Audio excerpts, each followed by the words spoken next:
Varicose veins బాధితులకు శుభవార్త. హైదరాబాద్ లో ఉచిత కన్సల్టేషన్ మరియు స్క్రీనింగ్ కొరకు ఎవిస్ హాస్పిటల్స్ ని సంప్రదించండి. నమస్కారం సార్. నమస్తే అమ్మా శ్రీ. మనము కోల్కతా ఇన్సిడెంట్ గురించి ప్రతి ఒక్క అప్డేట్ కూడా అందించడం జరుగుతూ ఉంది. అండ్ నిన్న మనం చూసుకున్నట్లయితే అక్కడ మొత్తం రాష్ట్రం మొత్తం లైట్స్, క్యాండిల్ లైట్స్ తోటి ఉన్నారు. అండ్ కంప్లీట్గా ఆఫ్ అనేది మనం చూసాం. ప్రొటెస్ట్ చేయడం జరిగింది ప్రతి ఒక్కరు కూడా. అండ్ ఇప్పుడు వచ్చిన లేటెస్ట్ అప్డేట్ ప్రకారంగా విక్టిమ్ ఫ్యామిలీ ఫాదర్ అయితే ఎవరు ఉన్నారో కొన్ని క్వశ్చన్స్ రేస్ చేయడం జరిగింది కాప్స్. ఏంటి సార్ అవి? నిన్న రాత్రి వచ్చేసరికమ్మా అందరూ ఆర్జేకర్ కాలేజ్ దగ్గర బయట చాలా చోట్ల వాళ్ళు క్యాండిల్స్ వెలిగించి మొత్తం లైట్లు ఆర్పేసేసి మొత్తం నిన్న చెప్పాలంటే కోల్కతా మొత్తం అంతా కూడా చీకటి పవర్ కట్ వల్ల కాదు, ఎవరి కాళ్ళు స్విచ్లు ఆఫ్ చేసేసి నిరసన అన్నది క్యాండిల్ ద్వారా తెలియచేయటం అన్నది. ఈ తెలియచేసినటువంటి నిరసనని ఇంకా మీ ప్రభుత్వం ఇక్కడ అవసరమా అని అమిత్ అడగటం, BJP leader Amit IT wing అతను అడగటం, ఇంకా మీ ప్రభుత్వం ఇంకా అవసరం ఉందా మీకు దీంట్లో, ఇంకా రిజైన్ చేయొచ్చు కదా, కమిషనర్ ముందు అసలు తప్పించవచ్చు కదా. అసలు దీంట్లో ఫస్ట్ నుంచి అమ్మసిరి మనకి కమిషనరు ల్యాబ్స్ అన్నదండి, కమిషనరు ఆధ్వర్యంలో పోలీసులు సరిగ్గా పనిచేయట్లేదు అన్నది బయటపడతానే ఉంది. ఎంత బయటపడినా సరే, ఎక్కడి నుంచి మొదటి నుంచి చూసుకున్నా సరే, అతను రాయ్ అనే అతను లోపలికి ఎట్లా వెళ్ళాడు, అతను is an volunteer, police volunteer, అతను ఎట్లా వెళ్ళాడు దగ్గర నుంచి ఎవిడెన్స్ డిస్ట్రాయ్ అయినాయి, ఎట్లా డిస్ట్రాయ్ అయినాయి. ఆ తర్వాత బ్యారికేడ్స్లో ఉండేటువంటి మధ్యలో ఉండేటువంటి సీన్ ఆఫ్ అఫెన్స్ని వీళ్ళు బ్రేక్ చేశారు అక్కడ. కానీ ఆ తర్వాత సబ్సిక్వెంట్గా ఈ ఎఫ్ఐఆర్ కట్టడంలో లోపం. ఎఫ్ఐఆర్ అంటే యాక్చువల్గా 24 hours ఏదైనా ఒకటి నోటీస్ వస్తే ఇమీడియట్గా ఎఫ్ఐఆర్ కట్టాలి, కట్టలేదు. సబ్సిక్వెంట్గా ఎప్పుడో కట్టారు దగ్గర నుంచి. సబ్సిక్వెంట్ తర్వాత వాళ్ళ నాన్నగారు ఒక స్టేట్మెంట్ ఇచ్చారు, అమ్మాయి వాళ్ళ నాన్నగారు, అభయ్ వాళ్ళ నాన్నగారు. ఏమని అన్నారంటే, నాకు ఆయన ఫస్ట్ నుంచి ఇన్సిడెంట్ రివీల్ చేసుకుంటూ ఫస్ట్ ఇట్లాగా నాకు సూసైడ్ జరిగిందని చెప్పేసి అన్నారు. నేను అక్కడికి వెళ్ళి కూర్చుంటే 3 hours నన్ను లోపల రానివ్వలేదు. 3 hours నాకు చాలా స్ట్రగుల్ ఫీల్ అయ్యాం. మేము వెళ్ళటం లేట్గా వెళ్ళాము, ఎవరినో తీసుకుని వెళ్ళాము. 3 hours వరకు మమ్మల్ని లోపల అసలు ఏం జరిగిందో చెప్పట్లేదు, సూసైడ్ చేసుకుంది అని చెప్పేసి అన్నారు. చాలామంది వ్యక్తులు మాత్రం లోపలికి వెళ్ళిపోతున్నారు, మమ్మల్ని మాత్రం లోపలికి వెళ్ళనివ్వలేదు. ఏదో జరుగుతుంది, ఏదో అన్యాయం జరుగుతుందన్న భావన మాకు వ్యక్తమైంది. చూసిన తర్వాత నిర్జీవిగా పడి ఉన్నటువంటి మన ఆ అమ్మాయిని చూసిన తర్వాత వాళ్ళు ఏం చేయాలో తెలియక వాళ్ళు కుప్పకూలిపోవటం అన్నది. ఆ తర్వాత తేరుకొని స్పృహలోకి వచ్చే లోపల ఇమీడియట్గా మనం ఈ అమ్మాయిని పోస్ట్ మార్టం అయిపోయింది, వెంటనే మనం క్రిమిషన్ చేసేసేయాలని చెప్పేసి హడావుడి పెట్టడం. అక్కడ వాళ్ళ నాన్నగారు చాలా స్పెసిఫిక్గా చెప్పారు, వద్దొద్దు క్రిమిషన్ వద్దు, ఇది చేయొద్దు, నేను పర్మిషన్ అయితే ఇవ్వట్లేదు, నాకు ఇంకా జస్టిస్ జరగాలి అని చెప్పేసి. అంటే తనకి చదువుకున్న వాళ్ళైనా సరే కొంచెంగా ఉండే నాలెడ్జ్ని తను షేర్ చేసినా సరే అతను మాట పట్టించుకోకుండా గవ్వా క్రిమిషన్ చేసేసి దాన్ని క్లోజ్ చేసేసినట్టు. ఆ తర్వాత డీసీపీ లెవెల్ ఆఫీసర్స్ వచ్చి అతన్ని కేసుని విత్డ్రా చేసుకుంటే మీకు ఎంత డబ్బులు ఇస్తామని చెప్పారు. అతను అడిగిన క్వశ్చన్స్ ఏంటంటే, వాళ్ళ నాన్నగారు అడిగిన క్వశ్చన్స్ ఏంటి, ఎంత త్వరగా క్రిమిషన్ చేయాల్సిన అవసరం ఏమొచ్చింది, మమ్మల్ని లోపల రానివ్వకపోవడానికి రీజన్ ఏంటి, విక్టిమ్ ఉండేటువంటి సీన్ ఆఫ్ అఫెన్స్ని మాకు చూపించకుండా మీరు అక్కడికక్కడ మీరు ఎట్లా రిమూవ్ చేస్తారు, మాకు బ్రైబ్ ఎందుకు ఆఫర్ చేస్తారు అని చెప్పేసి అతను అడిగిన క్వశ్చన్స్కి అయితే సమాధానం లేదు. ఈ క్వశ్చన్స్కి సమాధానం లేదు. కమిషనర్ ఇప్పటివరకు ఎటువంటి యాక్షన్ లేదు, కమిషనర్ మీద ఎటువంటి చర్య తీసుకోలేదు. అలీఖాన్ అనే అతను అక్కడికి సెక్యూరిటీ చీఫ్ ల్యాబ్స్ అనేది క్లియర్గా చెప్తున్నా, అతను అయితే ఓపెన్ ఛాలెంజ్ చేశాడు, నన్ను ఏదైనా ఉంటే దీదీని వెళ్ళి అడగండి, సీఎంని వెళ్ళి అడగండి అన్నాడు. అతని కింద ఆఫీసర్ ఇట్లాగా అన్నట్టు అతన్ని సస్పెండ్ చేయలేదు. కమిషనరు ల్యాబ్స్ అన్నది, కమిషనర్ యొక్క వైఫల్యం అనేది ఎంత క్లియర్గా ఉన్నప్పుడు కమిషనర్ని రిజైన్ చేయమంటంలో ఏమాత్రం నాకైతే తప్పు అనిపించట్లేదు. రెండోది, ఈ కమిషనర్ని తప్పించాల్సింది ఎవరు? హోమ్ మినిస్టర్ తప్పించాలి. హోమ్ మినిస్టర్ ఎవరు? మమతా బెనర్జీ. దీదీ వచ్చింది.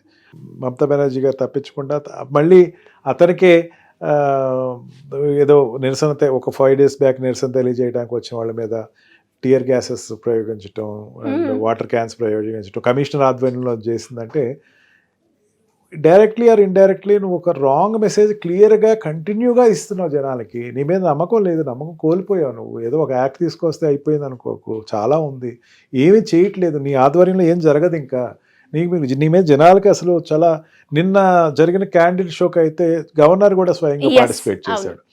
అంటే బోస్ కూడా స్వయంగా పార్టిసిపేట్ చేశారంటే నీ మీద జనాలకు పోయింది ఒక నమ్మకం పోయింది. నమ్మకం పోయిన తర్వాత ఇంకెందుకు. ఇదివరకు ఒకప్పుడు సిరి నాకు బాగా గుర్తు, మన శాస్త్రి గారు ప్రైమ్ మినిస్టర్ శాస్త్రి గారు రైల్వే మినిస్టర్గా ఉన్నప్పుడు అప్పుడు రైలు యాక్సిడెంట్ జరిగితే ఎప్పుడు somewhere time telling of 1960s జరిగితే ఇమీడియట్గా రాజీనామా చేశారు చిన్న ఇన్సిడెంట్కే. తర్వాత ఈ మాధవరావు సింధియా కూడా ఈయన ఎయిర్లైన్స్ మినిస్టర్ చేసినప్పుడు ఎయిర్ యాక్సిడెంట్ జరిగితే ఆయన రిజైన్ చేశారు. అంటే రిజైన్ చేయటం అంటే నైతిక బాధ్యత తీసుకుని రిజైన్ చేయటం. నైతిక బాధ్యత తీసుకోలేదని చెప్పచ్చు సార్. ఇప్పుడు సీఎం నైతిక బాధ్యత తీసుకోవట్లేదు, ఆవిడ తీసుకుంటానికి రెడీగా లేదు. ఆవిడ ఎప్పటికీ చూసినా సరే నేను చేస్తాను, నాకు తెలుసు ఏం చేయాలో, మీరెవరు అడగటానికి అని రివర్స్గా నేను యాక్ట్ తీసుకొచ్చారు. గుడ్, బాగానే ఉంది అనుకుందాం. నేను ఇక్కడ ప్రైమ్ మినిస్టర్ రిజైన్ చేయమను, హోమ్ మినిస్టర్ రిజైన్ చేయమను, ఇప్పటివరకు ఇటువంటి యాక్ట్లు తీసుకురానందుకు మీరు రిజైన్ చేయండి. ఏం జనాలకి ఏం చెప్తున్నావు, జనాలకి ఏం అర్థం అవుతుంది నువ్వు చెప్పేది? అంటే నీకు ఎటువంటి నీ మీద నమ్మకం జనాలు లేనప్పుడు ఉండటం ఎందుకు, రాజీనామా చేయండి అని చెప్పేసి ఇక్కడ ఉండేటువంటి నేషనల్ లీడర్ అండ్ అమిత్ చెప్పటం. అక్కడ ఉండేటువంటిది పొలిటికల్ సినారీగా చూసుకున్నా సరే అక్కడ ఉండేది రెండే పార్టీలు. కాంగ్రెస్ అక్కడ ఒక ఎమ్మెల్యే కూడా లేరని చెప్పచ్చు, ఈవెన్ కమ్యూనిస్ట్ పార్టీలు ఎమ్మెల్యే లేరని చెప్పచ్చు. ఇద్దరు ఉన్నప్పుడు రెండే పార్టీలు, మమతా బెనర్జీ పార్టీ ఒకటి, బీజేపీ పార్టీ ఒకటి. ఆవిడ ఎంతో తృణమూల్ కాంగ్రెస్ పార్టీ ఎంతో సపోర్ట్ చేసుకుంటా నిన్న ఏదో చేయాలి మీరు ఈ టైంలో ఏదో చేయకపోతే మేము బయటకు జనాలు కొట్టేట్టున్నారని చెప్తే గబగబా యాక్ట్ తీసుకొచ్చేసేసి ఒక పని చేస్తాను, నా పని అయిపోయింది, నేను దేనికైనా దిగుతాను. కమిషనర్ తప్పించమ్మా నువ్వు, జనాలు కాస్త నమ్మకం ఏర్పడుతుంది మీద. కమిషనర్ తప్పించు, అక్కడ పోలీస్ వ్యవస్థలో ఉండేటువంటి లోపాలను ఎత్తి చూపిస్తున్నటువంటి జనాలకి ఒక నమ్మకం చూపించు. కమిషనర్ తప్పించా అని చెప్పు, ఏమైపోతుంది నీకు? కమిషనర్ తప్పించడానికి నీకు అంత బాధ ఎందుకు వస్తుంది? కమిషనర్ తప్పించడానికి ఆవిడ ఎందుకో సపోర్ట్ చేస్తున్నట్టే కనపడుతుంది జనాలందరికీ. వాళ్ళ ఫస్ట్లో నాకు అనిపించింది చైర్ ఇట్లా ఎందుకు వస్తారు వీళ్ళు సీఎంకి వీళ్ళ సపోర్ట్ ఎందుకు ఉంటుంది అనుకున్నాను. కానీ ఈవిడ ద్వారా రోజు రోజుకు చూసేసరికి జనాల్లో ఉన్న విసుగుదలు చూస్తూ ఉంటే ఏమో ఉండొచ్చేమో అన్న ఫీలింగ్ కూడా ఏర్పడుతుంది. అదే రోజు జనాలకు బాగా క్యాచ్ కూడా అవుతుంది. ఆవిడేం చేయట్లేదు, రిజైన్ చేయాలి ఉవ్వెత్తున ఇంటర్నేషనల్ వైజ్గా ప్రతి స్టేట్లోనూ ఒక ఉద్యమం జరుగుతుంది, ఏమని ఆవిడ రిజైన్ చేయాలి. అది దానికి ఆవిడేదో సమర్థించుకోవచ్చు, ఆవిడ ఎలియన్స్లో ఉండేవాళ్ళు ఏమైనా సమర్థించుకోవచ్చు, కానీ వాస్తవం అదే. వాస్తవాన్ని ఎవరు తప్పించలేరమ్మా. రిజైన్ చేయమని జనాల్లోంచి ఇంత పెద్ద ప్రొటెస్ట్ వచ్చినప్పుడు రిజైన్ చేయి, కొన్నాళ్ళు నువ్వు ఎవరికైనా సీఎం ఇవ్వు, వాళ్ళు చేస్తారు, వాళ్ళు ఏమైనా సమర్థంగా చేస్తారేమో. నేనే పార్టీనే తప్పించి ఎలక్షన్కి వెళ్ళిపోమని ఎవరు అడగాలి? రిజైన్ చేయి, జనాలు నమ్మకం లేదు. నేను ఆల్మోస్ట్ 27 days స్టిల్ ఇంకా కూడా అక్కడ రకరకాలుగా ప్రయత్నాలు చేస్తున్నారు జస్టిస్ కోసం. బట్ మనం ఎలాంటి ప్రోగ్రెస్ మనం డే టు డే చూస్తున్నా కూడా ఇంకా న్యాయం అంటే ఎలా వస్తుంది సార్? ఇంతకన్నా అన్యాయం ఏముండదమ్మా సిరి.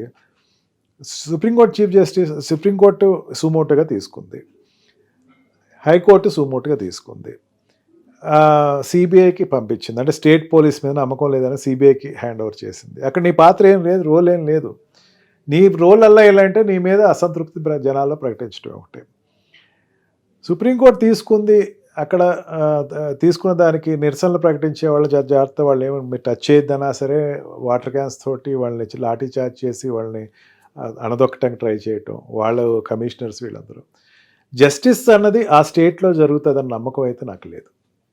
నాకు ఖచ్చితంగా చెప్పచ్చు ఆ స్టేట్లో జస్టిస్ ఈ అమ్మాయికి న్యాయం జరుగుతుందని చెప్పచ్చు. వేళ్లతోటి పాతుకుపోయింది సిరి అక్కడ అన్యాయం. అక్కడ జరిగినటువంటి అన్యాయం కానీ దాని స్కామ్ కానీ వేళ్లతోటి ఉంది, వేళ్లతోటి పెకిలించాలి. అక్కడ వేళ్ళు పైన ఉన్నట్టు వృక్షాలే అక్కడ రూలింగ్ పార్టీలు. ఎక్కడి నుంచి న్యాయం జరుగుతుంది? నిన్నటికి నిన్న ఒక సిబిఐ నివేదిక ఇచ్చి అరెస్ట్ చేసిన దాంట్లో సమీర్ ఘోష్ని అరెస్ట్ చేసిన దాంట్లో అతను స్కామ్ చేశాడు, ఇంత స్కామ్ చేశాడు, ఇంత అతని మీద ఈడీ కూడా రిపోర్ట్ తీసుకునే అవకాశం ఉంది. తర్వాత నిన్న ఈ పోలీసు వాళ్ళు చేస్తున్న వైఖరి కూడా చూసుకుంటే అనగదొక్కటం జరుగుతున్నటువంటి విషయం కావచ్చు. సిబిఐ నిన్నటికి నిన్న ఒక విషయాన్ని బయట తీసుకొచ్చింది. ఈయన ఏదో ఇన్స్ట్రక్షన్కి అక్కడ ఎక్స్ ప్రిన్సిపల్ సమీర్ ఘోష్ ఒక ఇన్స్ట్రక్షన్స్ ఇచ్చాడు ఈ ఇన్సిడెంట్ జరిగిన వెంటనే అని చెప్పేసింది. దాంట్లో ఈ సిఎన్డబ్ల్యూకి వెంటనే ఒకసారి ఉన్నటువంటి ఎవిడెన్స్ అంతా కూల్ చేసేసి కొత్తగా మీరు ప్రీప్యాచ్ చేసేసి, అంటే ప్రతిదీ స్టేట్ గవర్నమెంట్ ల్యాబ్స్ అన్నది వేరు. ల్యాబ్స్ అంటే ఏంటంటే చేయలేకపోవటం కాదు, కప్పిపుచ్చటం, కప్పేయటం, ఇంత కనపడుతూ ఉన్నప్పుడు జనాలకి నమ్మకం అయితే లేదు. ఇది ఎన్నాళ్ళు జరుగుతుందంటే ఇట్లాగా ఆవిడ ఏదో తొక్కటానికి ట్రై చేసి సుప్రీంకోర్టు ఎందుకు తీసుకుంది సిరి? నీ మీద నమ్మకం లేదు కాబట్టి తీసుకుంది. సుప్రీంకోర్టు ఎట్లా నడుపుతుంది? సిబిఐ ద్వారా నడుపుతుంది. నీ రోల్ ఏముంది అక్కడ? ఈ కేసులో నీ రోల్ లేదు. ఈ రోల్ వరకు చూసుకుంటే నీ జనాలు నిన్ను దిగిపోమనే అడుగుతున్నారు.